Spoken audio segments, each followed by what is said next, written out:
we are all used to PCs and laptops, they're part of mobiles, it's part of our life today. But if you really think about it, there was no segment called PCs till it came about. It was only a server market and a mini computer market. And if you also see, it is not that one player came in and brought about this change. I just put so many names and dates and all that because I'm very poor at remembering names and dates. So you will find there were so many innovations which got clubbed together to bring about the PC revolution.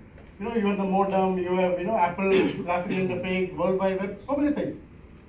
And most of the established players who were there failed to see this market emerge, and which is how it got disrupted. See, we are all used to, we can't sit without seeing our messages, even for 5 minutes. So the next example I want to take is about messaging services. So there are two types of messaging services which came about. You had the SMS messaging and the instant messaging, which is what we use using, telecom, internet. So I remember when I started handling a team, this SMS was one of the easy ways you communicate with your team. You have 7 people reporting to you. Morning you message everybody saying that this is the agenda for the day. And I remember we had this problem with the number of characters you could send. So, you had 16, I don't remember the limit now, but so that is how I think all the short forms came in U in place of U and target in TG and all in place of, all those innovative things which came about. And what happened is this segment grew and became a major revenue stream for all telecom companies. Because people took on to this as a good communication mechanism. But what happened is once internet started coming down, you had players like WhatsApp who were coming in 2009. And by 2013, the so-called disruptors like short messaging service, which was a disruption when it came about, they started getting disrupted with.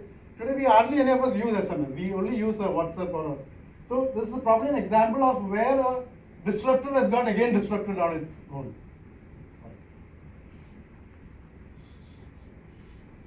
Okay. The next is a segment which is not addressed by existing players, and we are on the IPL season, so I thought IPL would be a good example for this. India is not known as a sporting nation, or we never had any leagues or which are very successful.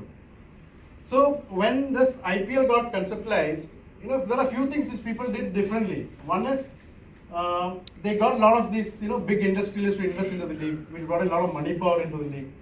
They got in a lot of celebrities to come in and invest, like Shah Rukh Khan, Preeti Zinta, which brought in a lot of glamour to the league. There are a lot of people who just watch not because they know cricket, but because they enjoy the activities, the glamour that's associated with this. Because of which, what has happened is the league has grown. 1,500 is probably an old figure. Probably this year we will end up with 2,200 crores of revenue in just this 45 days of IPL. And I think the biggest takeaway of this is cricket is not a sport which ladies watch till that point of time. Today, 40% of the viewing audience are ladies. So maybe a few things which happened which clicked in addition to getting big people to invest was, they took the shortest form of the game, which was played in 2.5 hours. It was played in the 4 to 9 o'clock segment, which was the prime TV viewing time for Indian public. So people glued onto it. And this is what it led to. Something which was already there, the market was there, but nobody actually saw it and tried to address it.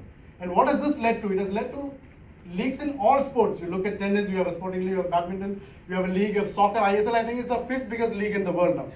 So it is an opportunity which was there, but which suddenly came out when it was packaged effectively. I hope I'm not going too fast. I have this tendency to go too fast. Okay, this I think as Indians we all know it. Disruption due to price is something which keeps happening in India, and India is known for this, being very, very innovative on this. I have one graph here which shows the telecom growth in the country. And you can see, from 2003-4 onwards, it started going off. And that is when Reliance, when the first time they got into the segment, came out with the free incoming calls and very, very low value outgoing calls. So what it led to is, it led to others doing the same thing. It led to better affordability and the market going off, And you can see the same thing happening today in data. You are paying around 375 rupees for 1 GB of data in 2013. I have data as of 2017. This is at 10 rupees. Probably it might be even lower today. So, and we have seen it is just caught on like anything. So it's just due to price. There's nothing else which has happened. You have priced it very aggressively and got into the market and offered something which is not there, which everybody took on to it. Just due to price. Okay, next is just due to technology.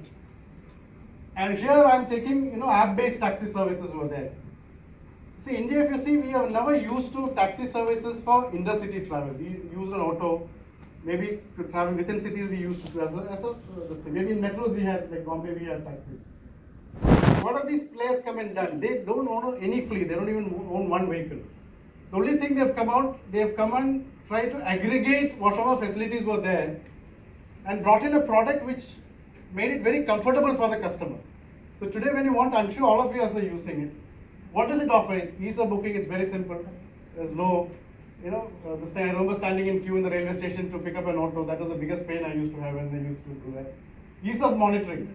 This, I think, addressed a major problem in India. Like if you didn't know the city, the auto guy will take you all over the place and take you to the destination. So here you get into the cab, you know exactly, wo route le lo, ye 3 minutes fast hai, ye 2 minutes slow hai. It will give you all the options. Just ease of, so it is like, there are a lot of things, ease of deciding, ease of security, ease of payment. So basically what I'm trying to get to is, they just came and addressed the, the pain areas of the customer. These were the pain areas which are there. You address those pain areas effectively, and they virtually captured the market. Today, people, I find the yellow taxis outside my office waiting ideally while this Uber guy doesn't have time to even drink a cup of water. Okay.